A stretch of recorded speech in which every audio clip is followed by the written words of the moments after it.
This is another Liv Well podcast. So we are gonna get it on and popping in this one. But let's go. So I want to give you insight to why I started this podcast, and I want to touch on a topic that I think is very important. So number one, I started this podcast because I like to talk. But I like to talk about important things. I like to talk about things that people do not like to talk about. I'm a very transparent person. If you ever met me, you know that is what I live by. Get it? So yeah, I really just wanted to hone in on that and maybe encourage people to live in their authentic beings and kind of get those hard subjects out so people can talk about them amongst themselves, their friends, their families, whatever. Hit me up, talk to me about it, whatever works. So the topic today is going to be introspection. A lot of things are happening in the world today with COVID, with lives changing, with us grounding ourselves or maybe uprooting ourselves. It comes a place in your life where you have to shed, you have to prune, and you have to unlearn. These things are very important for your growth in all aspects of life, whether it be individual, personal growth, at work, relationships, familial relationships, friendships. All of those things are very important. And it all starts with you.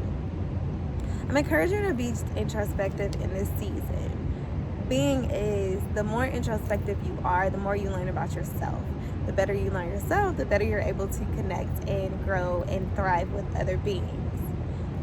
Introspection, to me is very important because I like to not necessarily psychoanalyze myself, but I get to the why am I like this? Why am I acting this way? Why am I reacting this way? Why am I thinking this way? Why am I moving in this manner? A lot of things that we do in life come from a trauma-based event, or they come from just doing things the way we were taught. Sometimes the way we were taught are not the way that we should continue to be. And that is why you should shed light on yourself to kind of figure out the whys.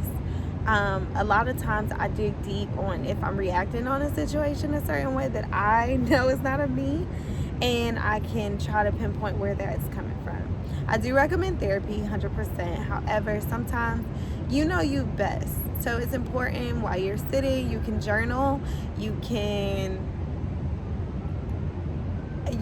meditate, you can do yoga, you can literally sit and talk to yourself. For me, I think the most when I'm driving from home. I literally am on the expressway or on the streets of Atlanta, and I'm like, okay, let me just figure out what is the matter. What is going on? Why am I like this? And a lot of times I realize that there's a lot of things I have to unlearn. Unlearn being that you might have thrived or acted or been a certain way because you were in survival mode. And a lot of times those things do not serve you in the season that you're in today. A lot of times we need to get out of survival mode and just live, literally, not even just because it's my name, but live because we are beings. We need to just be. And the thing that will help you just be and help you be grounded is to be present. And the more you're present, the more you can express gratitude, the more you can just be with your authentic self, the more you can just figure out who you are, whose you are, and what your purpose is. The more introspective you can be, you are able to see clearly to you.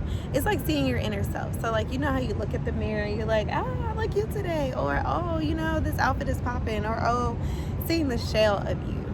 But sometimes you need that mirror to see the core of you.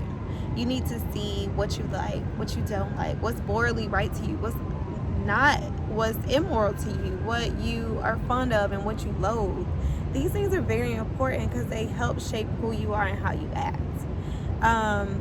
I just challenge you to just sit with yourself, sit with your being, love yourself, give yourself a hug if you need that, and just kind of be with yourself.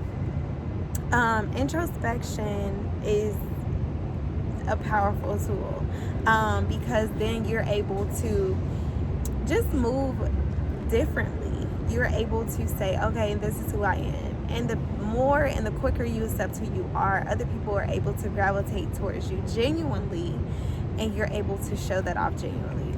A lot of times we have blinders on. We have filters on social media. We have different outfits. We have all these things that try to cage us and try to house all the insecurities that we have, or all the things that make us beautiful, flawed human beings.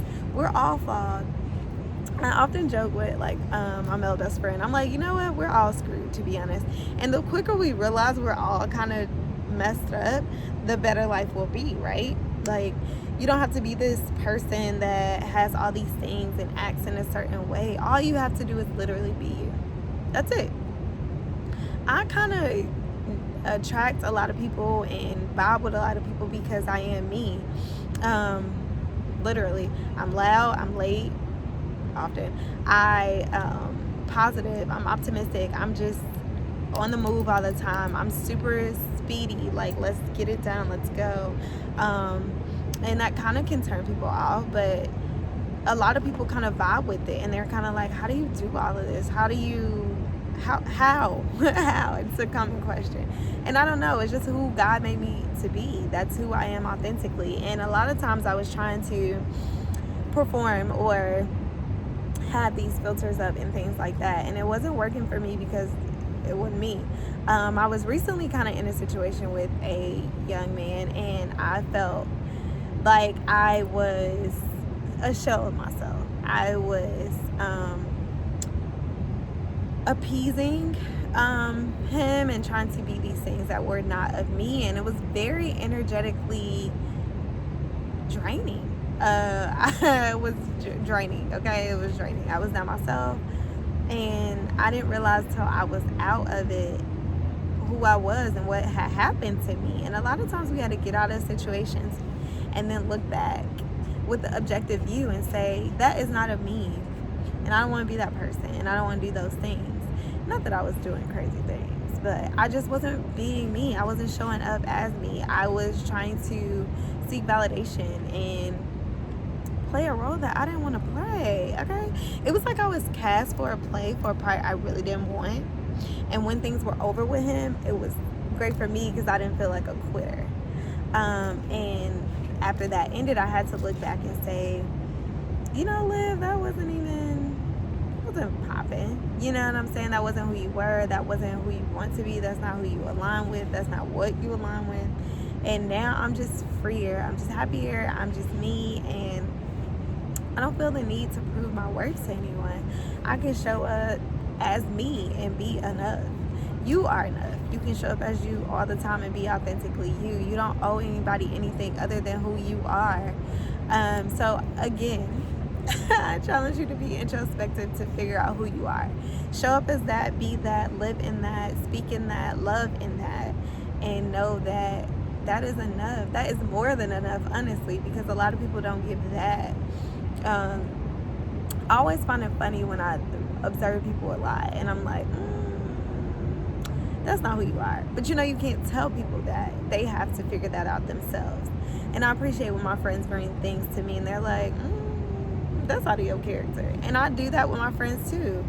And I think at this moment, if you have a situation in your life, or you've been in a situation where you need to kind of reel it in and figure out why you were doing that, and who you were doing that for, or what you were doing that for, and be introspective, shine that light on the inside, look at that mirror to the core, and just be you. Stay hydrated, be you, and live well. Thank you for tuning in, and I can't wait to share more with you.